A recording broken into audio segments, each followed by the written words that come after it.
अस्सलाम वालेकुम फ्रेंड्स।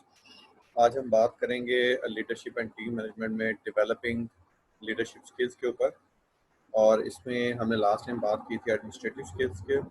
और आज हम बात करेंगे कि हमारे पास इंटरपर्सनल स्किल्स और टेक्निकल स्किल्स किस तरह से डेवलप की जा सकती हैं और कौन कौन सी स्किल्स के अंदर इम्पोर्टेंट होती है। तो जी लास्ट लेक्चर में हमने डिस्कशन की थी लीडरशिप स्किल्स के ऊपर कि बीइंग लीडर जो है वो आपको कौन कौन सी इंपॉर्टेंट स्किल्स हैं जो रिक्वायर्ड हैं जिनको आप डेवलप करके जो है एक सक्सेसफुल लीडर बन सकते हैं। और इसमें जो है वो हमने लास्ट टाइम जो फर्स्ट कैटेगरी थी लीडरशिप स्किल्स की उसके ऊपर बात की थी एडमिनिस्ट्रेटिव स्किल्स।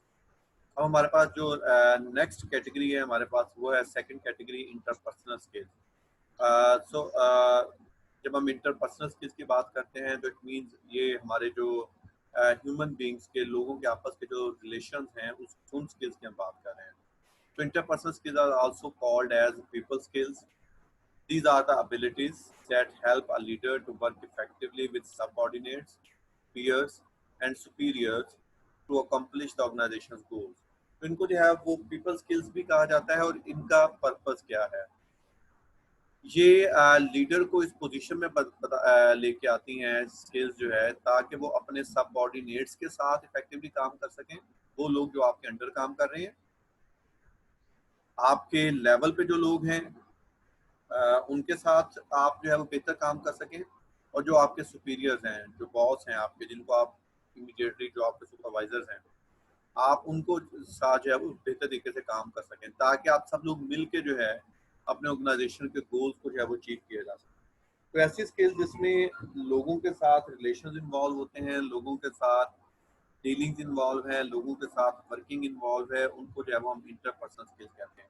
और एज ए लीडर जो है ये बहुत ज़रूरी है हमारे लिए कि हमें ये पता हो कि हमने लोगों के साथ डीलिंग्स कैसे करनी है, हमने अपने लोगों के साथ रिलेशंस को कैसे जो है हमें मैनेज करना है। तो these skills are divided into three specific skill set. First one is being socially perceptive. Second one is showing emotional intelligence, and the third one is managing interpersonal conflict. तो interpersonal skills के अंदर जो है वो ये तीन चीज़ें जो है वो आती हैं हमारे पास, जिसमें जो है वो पहली हमने कहा जी बीइंग सोशली परसेप्टिव है कि आप कि लोगों के सोशल नॉर्म्स के बारे में क्या व्यूज़ हैं, लोगों के बारे में आपके क्या व्यूज़ हैं, कि कुछ चेंज होगा तो लोग उसको कैसे परसीव करेंगे, उसके ऊपर उनका रिएक्शन क्या होगा। शोइंग इमोशनल इंटेलिजेंस है कि आप लोग अपने इमोशंस को अंडरस्टैंड करें, लोगों के इमोशंस को अंडरस्टैंड करें और उसके बाद आप उसको अपनी गोल्स या टास्क के अचीवमेंट के लिए जो है वो उनको इम्प्लीमेंट करें। और जो थर्ड है हमारे पास वो है मैनेजिंग इंटरपर्सनल कन्फ्लिक्ट कि जब भी हम वर्किंग कर रहे होते हैं बीइंग लीडर, हमारे पास जो है वो डिफरेंट लोगों के कन्फ्लिक्ट्स आते हैं, एम्प्लॉयज़ के कन्फ्लिक्ट्स आते हैं। उन कन्फ्लिक्ट्स को कैसे मैनेज करना है, कैसे दोनों पार्टीज को आपने एग्री करना है ताकि वो बेहतर तरीके से जो है वो अपनी एक्टिविटीज़ को परफॉर्म कर सकें। तो ये चीज़ें जो हैं वो आपकी इंटरपर्सनल स्किल्स के अंदर आती हैं। अब हम इनको जो है वो वन बाय वन डिस्कस कर लेते हैं। सबसे पहले being socially perceptive. So being socially perceptive involves understanding the unique needs, goals, and demands of different constituencies. कि सोशली परसेप्टिव का मतलब क्या है कि आपने इस अंडरस्टैंडिंग को डेवलप करना है कि लोगों की यूनिक नीड्स क्या हैं। इंडिविजुअली जो है वो हमें लोगों का पता होना चाहिए कि इंडिविजुअली हर बंदे की नीड्स क्या हैं, रिक्वायरमेंट्स क्या हैं, उनके गोल्स क्या हैं, ऑब्जेक्टिव्स क्या हैं। और जो हम भी हमारे पास डिफरेंट लोग काम कर रहे हैं, डिफरेंट नेचर के लोग हैं हमारे पास, डिफरेंट कल्चर से लोग हैं, तो उन सब की जो है वो डिमांड्स क्या हैं, उनकी रिक्वायरमेंट्स क्या हैं और उनको कम्प्लीटली अंडरस्टैंड जो है वो हम कर सकें। तो बीइंग सोशली परसेप्टिव का मतलब ये है कि हमने लोगों को समझना है जिनके साथ हम काम कर रहे हैं, जो हमारे अंडर काम कर रहे हैं, हमारे साथ काम कर रहे हैं, हमारे सुपीरियर्स हैं, उनको अंडरस्टैंड करना है, उनकी नीड्स को अंडरस्टैंड करना है, उनके गोल्स और ऑब्जेक्टिव्स को जब हमने अंडरस्टैंड करना है।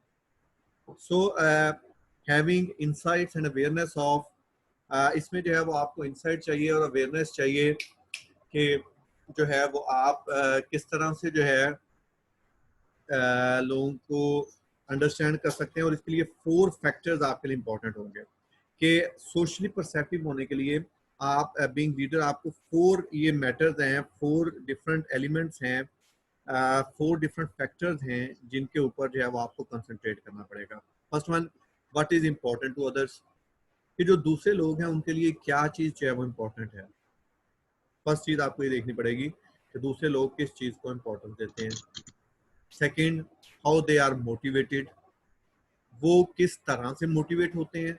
आपको ये पता होना चाहिए ताकि अगर आपने किसी को भी मोटिवेट करना है तो आप उसको जो है वो मोटिवेट कर सकें। आपको पता होना चाहिए क्योंकि, और ये उसी वक्त आपको पता होगा अगर आपको ये पता होगा दूसरे बंदे के लिए इंपॉर्टेंट चीज़ कौन सी है। फॉर एग्जांपल, एक एम्प्लॉय है, उसके लिए जो है वो जस्ट पैसा जो है वो बहुत इंपॉर्टेंट है। तो आपको पता है कि अगर उसको मोटिवेट करना पड़ेगा तो आप जो है उसकी अगर सैलरी रेज कर दें, उसको आप बोनसेस दे दें, तो आप जो है उसको मोटिवेट कर सकते हैं। जबकि सेकंड एक पर्सन शायद ऐसा हो सकता है कि उसके लिए सिर्फ सैलरी जो है वो इम्पोर्टेंट नहीं है, उसके लिए रिकॉग्निशन इम्पोर्टेंट है, उसके लिए जो है वो अथॉरिटी उसके लिए इम्पोर्टेंट है, उसको रिकॉग्नाइज किया जाए, उसके सर्विसेज को रिकॉग्नाइज किया जाए, ये उसके लिए इम्पोर्टेंस है। तो आपको उसको उस हिसाब से जो है उसको मोटिवेट करना पड़ेगा। Then the third one is the problem they face, आपको इस चीज़ को भी देखना पड़ेगा कि कौन कौन सी प्रॉब्लम्स हैं जो उनको जो है वो फेस करनी पड़ती हैं। तो आपको ये देखना पड़ेगा कि उनकी वर्किंग के दरमियान में किस तरह के उनको इश्यूज आते हैं, किस तरह की जो है उनको प्रॉब्लम्स आती हैं, उस चीज़ को जो है वो आपको देखना पड़ेगा। Then how they react to change, अगर कोई भी चेंज किया जाता है किसी भी चीज़ में, तो किस तरह से जो है वो उसको रिएक्ट करेंगे। क्योंकि हमेशा जो चेंज होता है वो थोड़ा सा हमारे लिए अनएक्सेप्टेबल होता है। ह्यूमन बीइंग्स के तौर पे हम ये चाहते हैं कि जो चीज़ जैसे चल रही है वो वैसे ही चलती रहे, उसके अंदर कोई भी अल्ट्रेशन ना हो, उसके अंदर कोई भी वेरिएशन ना आए। ये ह्यूमन बीइंग्स के तौर पे जो है वो हमारी नेचर है। तो जब भी कुछ चेंज आता है वो आपके किसी एक्टिविटी को परफॉर्म करने का तरीका हो सकता है, मेथड हो सकता है, आपका बॉस चेंज हो सकता है, आपकी एनवायरनमेंट चेंज हो सकती है, ऑर्गेनाइजेशन का कल्चर चेंज हो सकता है, आपकी ड्यूटी रिस्पॉन्सिबिलिटी चेंज हो सकती हैं। तो जब भी ऑर्गेनाइजेशन में कुछ चेंज आता है, डिपार्टमेंट में कुछ चेंज आता है, तो लोग उसको नेगेटिवली रिएक्ट करते हैं, लोग उसको रेजिस्ट करते हैं। उसकी रीज़न ये है कि वो हम चेंज को एक्सेप्ट नहीं कर पाते। हम ये ह्यूमन बीइंग के तौर पे हमारी नेचर है कि हम जब भी चेंज आता है वो हमें उसको एक्सेप्ट करना डिफिकल्ट लगता है, हमें प्रॉब्लमेटिक लगता है। तो हमें इस चीज़ को देखना पड़ता है कि जब भी कुछ चेंज आता है तो लोग उसको कैसे रिएक्ट करेंगे। तो हम इन 4 फैक्टर्स के ऊपर जो है वो बात करेंगे कि बीइंग सोशली परसेप्टिव में इन 4 फैक्टर्स को अब हम कैसे मैनेज करेंगे।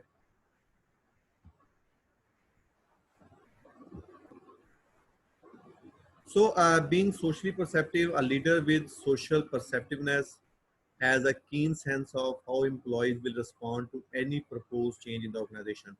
तो ये सबसे इम्पोर्टेंट चीज़ है कि लीडर को ये पता होना चाहिए, या जब हम कहते हैं कि ये लीडर जो है वो सोशली परसेप्टिव है, तो उसका मतलब ये है कि उसको ये आइडिया होता है, वो इस चीज़ को परसीव कर रहा होता है, वो इस चीज़ को फोरकास्ट कर रहा होता है कि अगर ऑर्गेनाइजेशन में कोई भी चेंज हुआ तो उसके एम्प्लॉयज़ कैसे उसको रिएक्ट करेंगे, वो कैसे उस चेंज का रिस्पॉन्स देंगे। In a sense, you could say a socially perceptive leader has a finger on the pulse of employees on any issue at any time. In other words, हम ये कह सकते हैं कि being एक जो लीडर होता है और हम ये कहते हैं कि ये सोशली परसेप्टिव लीडर है, तो इसका मतलब ये है कि उसका अपने एम्प्लॉयज़ की पल्स के ऊपर उसकी फिंगर होती है।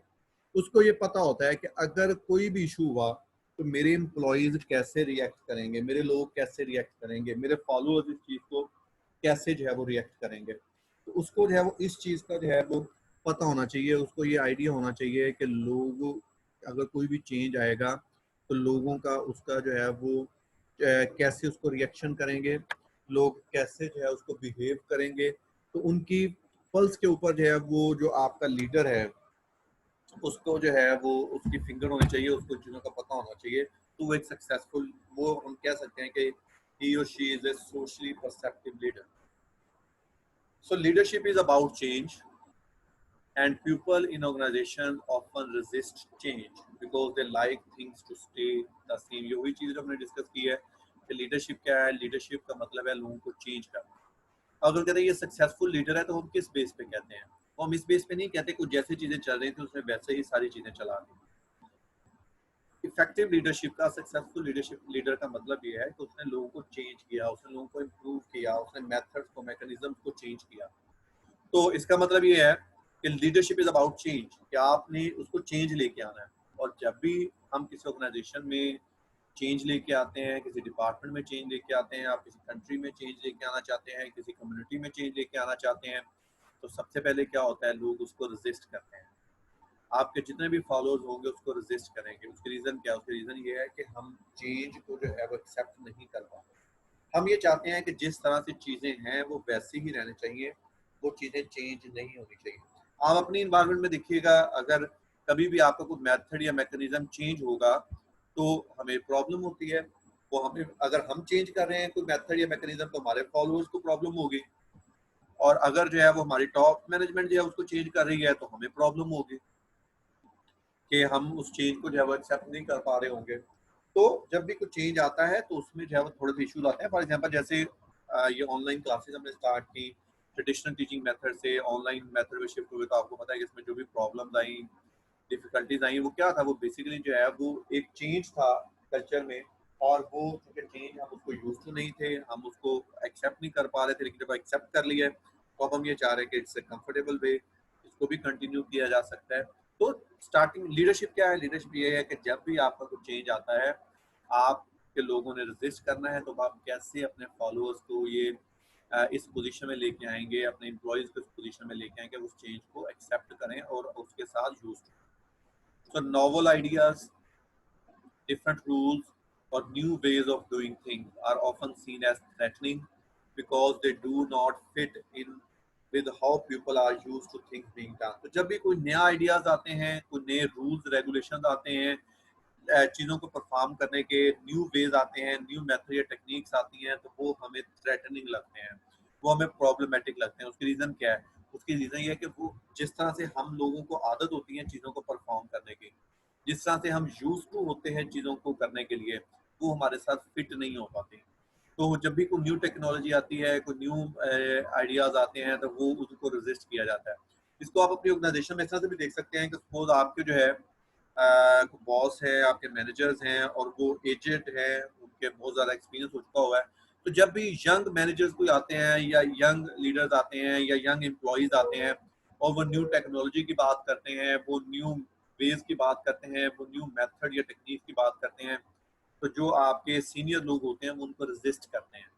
क्यों रेजिस्ट करते हैं? उनको वो चीज़ें थ्रेटनिंग लगती है। वो, उनको लगता है कि ये चीज़ें ठीक नहीं है, ये मैटर खराब कर देंगी। क्यों खराब कर देंगी? उनको क्यों लगता है ऐसा? तो इसलिए ऐसा लगता है कि वो उसके यूज टू नहीं होते। तो अब अगर आप इस चीज़ को देखें कि जब इसकी एक बहुत बड़ी एग्जांपल हमारे पास बैंकिंग इंडस्ट्री है। बैंकिंग इंडस्ट्री को जब आपको जो है वो इसको शिफ्ट आया, इसको मैनुअल से इसको शिफ्ट किया गया आपके ऑनलाइन पे जो है, और इसको सारा डिजिटाइज किया गया, तो आपके बहुत सारे आपको शायद याद होगा कि आपको बहुत सारे लोगों को गोल्डन शेक हैंड दिए गए थे। वो गोल्डन शेक हैंड क्यों दिए गए थे? वो उन लोगों को दिए गए थे जो रिटायरमेंट एज के करीब थे और वो लोग उस टेक्नोलॉजी के साथ नहीं चल सकते थे, क्योंकि वो उनको चीज़ थ्रेटनिंग लगती थी, वो उसके साथ यूज़ टू ही नहीं थे। तो ये जब भी चीज़ें आपके पास न्यू आती हैं तो वो आपको थ्रेटनिंग फील होती है क्योंकि आप उसके यूज़ टू नहीं होते। उसके बाद जब हम नेक्स्ट बात करें, so a leader who is socially perceptive can create change more effectively if he or she understands how the proposed change may affect all the people involved. तो एक लीडर जो कि सोशली परसेप्टिव होता है, mean हम कहते हैं कि ये लीडर जो है वो सोशली परसेप्टिव है, तो वो चेंज को बहुत इफेक्टिव तरीके से क्रिएट कर सकता है। क्यों कर सकता है? क्योंकि अगर वो इस चीज़ को अंडरस्टैंड करता है कि जो प्रपोज चेंज है वो तमाम लोगों को कैसे इफेक्ट करेगा, अगर वो इस चीज़ को अंडरस्टैंड कर ले कि ये जो प्रपोज चेंज आप इम्प्लीमेंट करना चाहते हैं, आप एक न्यू मेथोडोलॉजी, न्यू टेक्निक लेके आए हैं, न्यू मेथड लेके आए हैं, ये आपके तमाम लोगों को जो इन्वॉल्व होंगे इसमें वो कैसे इफेक्ट करेगा, उनको कैसे इन्फ्लुएंस करेगा, अगर आप इस चीज़ को अंडरस्टैंड कर लें तो फिर आप उसको कैटर कर सकते हैं, फिर आप उसको बेहतर तरीके से इम्प्लीमेंट कर सकते हैं, क्योंकि आपको पता होगा कि इस पे ये लोगों को ऐसे इफेक्ट करेगा, इसके ये प्रॉब्लम्स होंगे, तो हम इनको इस तरीके से जो है वो रिजॉल्व कर सकें। One example, so now we are having one example of that. One example that demonstrates the importance of social perceptiveness is illustrated in the events surrounding the graduation ceremonies at the University of Michigan in the spring of 2008. तो spring 2008 में university of Michigan ने जो है वो अपना एक graduation ceremony करनी थी, उन्होंने कॉन्वोकेशन करना था। So the university anticipated 5,000 students would graduate with an expected audience of 30,000. तो उनका आइडिया ये था कि इसमें 5,000 स्टूडेंट ग्रेजुएट होगा और अराउंड 30,000 की जो है वो ऑडियंस होगी। So in prior years, the university traditionally held spring graduation ceremonies in the football stadium, which because of its size is commonly known as the big house. तो tradition, उनकी tradition क्या थी, उनकी यूजुअल प्रैक्टिस क्या थी कि जो spring की ग्रेजुएशन सेरेमनीज होती थी वो एक फुटबॉल स्टेडियम था जिसमें वो उसको हेल्ड करते थे, जहाँ पे 30,000 लोगों को बड़े आराम से अकोमोडेट किया जा सकता था। और वो चूंकि इतना बड़ा स्टेडियम था तो उसके साइज की वजह से स्टेडियम को बिग हाउस कहा जाता था। तो लोगों को ये पता था कि हमने मिशिगन यूनिवर्सिटी का जो स्टेडियम है, जो मिशिगन यूनिवर्सिटी के अंदर जो फुटबॉल स्टेडियम है, हमने वहां पे ग्रेजुएट होना है। ये एक ट्रेडिशन थी, लोगों को ये पता था कि हमने जो है वो इस फुटबॉल बिग हाउस में जो है वो ग्रेजुएट होना है हमने जो है। However, because the stadium was undergoing major renovations, the university was forced to change the venue for graduation and decided to hold the graduation at the outdoor stadium of nearby Eastern Michigan University. लेकिन उस stadium में spring 2008 की जब graduation ceremony हो रही थी तो उस टाइम पे जो है वो उस स्टेडियम में एक मेजर रेनोवेशन चल रही थी और अभी वो स्टेडियम रेडी नहीं था कि वहाँ पे ग्रेजुएशन सेरेमनी की जा सके। तो यूनिवर्सिटी मजबूर हो गई कि अपना वेन्यू जो है वो ग्रेजुएशन का चेंज कर ले, तो उन्होंने सोचा इसको चेंज कर लेते हैं और उन्होंने एक आउटडोर स्टेडियम जो है वो लिया और वो एक ईस्टर्न मिशिगन यूनिवर्सिटी के करीब वो स्टेडियम था। उन्होंने कहा कि हम जो है वो यहाँ पे अपनी कॉन्वोकेशन सेरेमनी जो है वो होल्ड करेंगे। So when the university announced the change of location, the students, their families, and the university's alumni responded immediately and negatively. तो जैसे यूनिवर्सिटी ने अनाउंस किया कि जी हम जो है वो द बिग हाउस में ग्रेजुएशन सेरेमनी हेल्ड नहीं करेंगे, बल्कि हम जो है इस outdoor stadium near by eastern Michigan university में अपनी ग्रेजुएशन सेरेमनी को होल्ड करेंगे। तो जो आपके स्टूडेंट्स थे, उनकी फैमिलीज थी, यूनिवर्सिटी के अलुमनाइज थे, जो फॉर्मर स्टूडेंट्स, उन्होंने इसको immediately negatively respond किया। There was upheaval as they made their strong opinions known। तो वो उन्होंने इसके ऊपर बहुत ज़्यादा रेजिस्ट किया, उन्होंने इसके ऊपर अपनी जो है वो ओपिनियंस दी और उन्होंने इसके ऊपर प्रेस कॉन्फ्रेंसेस भी की, उन्होंने यूनिवर्सिटी को प्रेसिडेंट्स को मैसेजेस भी भेजे, लेटर्स भी भेजे। Clearly, the leadership at the university had not perceived the significance to seniors and their families of where graduation ceremonies were to be held। तो इससे ये शो हो रहा था कि जो यूनिवर्सिटी की जो लीडरशिप थी उन्होंने इस चीज़ को परसीव नहीं किया था कि जो आपके अलुमनाइज हैं उनके लिए इस इवेंट की क्या इंपॉर्टेंस है और जो स्टूडेंट्स ग्रेजुएट हो रहे हैं उनके लिए इस इवेंट की क्या इंपॉर्टेंस है कि ये कहाँ पे हो रहा है। यूनिवर्सिटी को ये ना कि ग्रेजुएशन सेरेमनी हो रही है, लेकिन कहाँ पे हो रहा है, बिग हाउस में नहीं हो रहा। इस चीज़ की इतनी ज़्यादा इंपॉर्टेंस होगी, यूनिवर्सिटी इस चीज़ को परसीव नहीं कर पाई थी। So it was tradition to graduate in the big house, so changing the venue was offensive to many। चूंकि ये एक ट्रेडिशन थी कि जी बिग हाउस में ग्रेजुएट होंगे हम, और जब आपका वेन्यू चेंज हुआ तो ये बहुत सारे लोगों के लिए ऑफेंसिव था। Phone calls came into the president office and editorials appeared in the press। तो जो प्रेसिडेंट था यूनिवर्सिटी का उसके ऑफिस में कॉल्स आनी शुरू हो गई और डिफरेंट प्रेस में एडिटोरियल्स आने शुरू हो गए, उसके ऊपर कॉलम्स, उसके ऊपर डिफरेंट स्टेटमेंट्स आनी शुरू हो गई। Students did not want to graduate on the campus of another university। They thought that they deserved to graduate on their own campus। Students का point of view ये था कि हम किसी दूसरी यूनिवर्सिटी के कैंपस पे जो है वो ग्रेजुएट नहीं होंगे और वो ये चाहते थे कि हम अपने ही कैंपस पे जो है वो ग्रेजुएट हों। Some students, parents and alumni even threatened to withhold future alumni support। बहुत सारे लोगों ने तो ये थ्रेट किया कि जी हम जो फ्यूचर में जो अलुमनाई के सपोर्ट करते हैं, हम फंड्स देते हैं, हम वो फंड्स नहीं देंगे, हम फंड्स रोक लेंगे। Clearly to correct the situation, the university again change the venue. तो यूनिवर्सिटी जब इतनी ज़्यादा सिचुएशन वर्स हुई तो यूनिवर्सिटी को अपनी वेन्यू चेंज करना पड़ा। Instead of holding the graduation at Eastern Michigan University, the university spent $1.8 million to set up a temporary outdoor stage in the center of the campus, surrounded by the University of Michigan's classroom, buildings and library. तो चूंकि big house तो ready नहीं हो सकता था, तो फिर university ने क्या किया, उन्होंने अपने कैंपस के अंदर ही जो है एक टेम्परेरी आउटडोर स्टेज उन्होंने प्रिपेयर किया, उस पर $1.8 मिलियन उन्होंने स्पेंड किया, और वो दरमियान में जो है वो स्टेज था, वो एक सेंटर था जहाँ पे सरमनी होनी थी, और उसके इर्द गिर्द यूनिवर्सिटी के क्लासरूम्स थे, बिल्डिंग्स थी, लाइब्रेरीज थी. The graduating students and their families were pleased that the ceremonies took place where their memories and traditions were so strong. तो जो graduating students थे या उनके families थी, वो इस चीज़ पे बहुत खुश थे कि ये ceremony वहाँ पे हुई है जहाँ पे उनकी memories हैं, उनके traditions हैं, जहाँ पे वो लोगों ने अपना एक important time spend किया है. The university ultimately was successful because it adapted to the deeply held belief of its students and their families. तो ultimately हम कहते हैं कि at the end university successful हुई कि उसने जो है वो जो अपने स्टूडेंट्स के, उनके फैमिलीज के जो बिलीव्स थे, जो स्ट्रॉन्ग फीलिंग्स थी, उसको अकोमोडेट किया. Clearly, if the university had been more socially perceptive at the outset, the initial dissatisfaction and upheaval that arose could have been avoided. तो अगर यूनिवर्सिटी इससे ज्यादा सोशली परसेप्टिव होती, उसको अपने स्टूडेंट की साइकोलॉजी का पता होता, तो शायद ये जो इनिशियल जो प्रॉब्लम हुई, जो इशू आया, वो इशू जो है वो शायद नहीं आता, और यूनिवर्सिटी जो है बड़े आराम से इसको जो है वो टैकल कर लेती. लेकिन एट द एंड हम ये कह सकते हैं कि यूनिवर्सिटी जो है वो इसके लिए सक्सेसफुल हुई, और यूनिवर्सिटी ने सक्सेसफुली चीज़ों को जो है वो मैनेज कर लिया.